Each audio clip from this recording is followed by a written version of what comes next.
3 लोग डरावनी ताबूत में फंसे हुए हैं और जो आखिरी में उसमें से बाहर निकलेगा वह 10,000 अमेरिकी डॉलर का इनाम जीत सकता है। इस दौरान उन्हें तरह तरह की शरारतों या सजाओं का भी सामना करना पड़ेगा। उसने सबसे पहले शाओमेई के लिए एक गुब्बारा फोड़ा जिसमें से नीला पेंट निकला। इसके बाद उसने पूरी बाल्टी पेंट ताबूत में डाल दी, जिससे शाओमेई डर के मारे जोर से चिल्ला उठी। सच में समझ नहीं आ रहा कि अब ये साफ भी हो पाएगा या नहीं। इसके बाद बारी आई माटे की, और हैरानी की बात यह थी कि उसे बहुत सारे तिलचट्टे मिले। ये चीजें तो सिर्फ देखने से ही रोंगटे खड़े कर देती हैं। फिर बारी आई सियान की, और किस्मत से सियान को बर्फ के टुकड़े मिले। बाकी दोनों की सजा के मुकाबले ये कहीं ज्यादा आसान और सुखद थी। बर्फ के अलावा और कोई असुविधा नहीं थी। इसके बाद माटे के लिए एक बाल्टी सरसों निकाली गई। इतनी सारी सरसों शरीर पर डालने से पूरा ताबूत तीखी गंध से भर गया, लेकिन यह तिलचट्टों से तो कहीं बेहतर था। फिर होस्ट ने शाओमेई के लिए मकई के दाने निकाले। ये दाने शरीर पर डालने से वैसे तो कोई खास फर्क नहीं पड़ता, लेकिन जब इन्हें पेंट के साथ मिलाया गया तो असर बिल्कुल अलग था।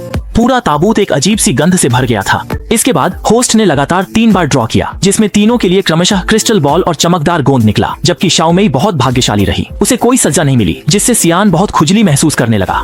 उन्होंने ताबूत के अंदर नहाने का मजा भी एक बार अनुभव किया, और मैट को जो ये चमकदार गोंद मिला उसे यह उम्मीद नहीं थी कि जब वह त्वचा के संपर्क में आया तो वह सीधे त्वचा पर चिपक गया, और साथ ही बहुत असहज भी महसूस हुआ। इसके बाद जब शाओमेई की बारी आई तो उसने भी बस कुछ जोर से चिल्लाया और जल्दी से सब खत्म कर दिया। फिर होस्ट ने फिर से लगातार 3 बार ड्रॉ किया। इस बार बारी बारी से पुडिंग, शहद और कच्चे अंडे निकले, और फिर एक पूरा डिब्बा शहद सीधे शाओमेई के ताबूत में डाल दिया गया। शहद सुगंधित और मीठा था, लेकिन पेंट के साथ मिलकर उसका एहसास अजीब और उत्तेजक था। शरीर चिपचिपा और गंदा हो गया था। इतनी सारी तरल चीजों ने शाओमेई को परेशान कर दिया, इसलिए उसने तुरंत चुनौती छोड़ने का फैसला किया। अगर वह और आगे बढ़ती तो शायद कल का सूरज भी नहीं देख पाती। इसके बाद कच्चे अंडे और पुडिंग क्रमशः मैट और 4 आंखों वाले की ताबूत में डाल दिए गए। घिनौने मैट को लगभग वहीं उल्टी हो जाती। दोनों ही असहनीय स्थिति में थे, लेकिन साफ तौर पर 4 आंखों वाले की तरफ का चॉकलेट पुडिंग मैट की तरफ के कच्चे अंडे से कहीं बेहतर था। देखते ही देखते दोनों अब भी हार मानने को तैयार नहीं थे, तो होस्ट ने भी दोनों के साथ अच्छी तरह मजाक करने की ठान ली, और फिर एक पूरी बाल्टी नींबू पानी लाकर ताबूत में डाल दी। कई तरह की चीजें मिल जाने से ताबूत के अंदर एक अजीब सी, बयान न की जा सकने वाली गंध भर गई। इससे मैट को तो ऐसा लगा जैसे किसी ने ताबूत में पेशाब कर दिया हो। इसके बाद शाओमेई भी मजाक करने वालों की टीम में शामिल हो गई। उसने लगातार कई गुब्बारे फोड़े, और हैरानी की बात है कि उसने स्टू और सड़ी मछली को भी छेद दिया। फिर एक पूरी डिब्बा सड़ी मछली को सियान के ताबूत में डाल दिया। इस तरह की बदबूदार और घिनौनी गंध से सियान को भी हार माननी पड़ी। अब वाकई में आगे चुनौती जारी रखना बहुत मुश्किल था।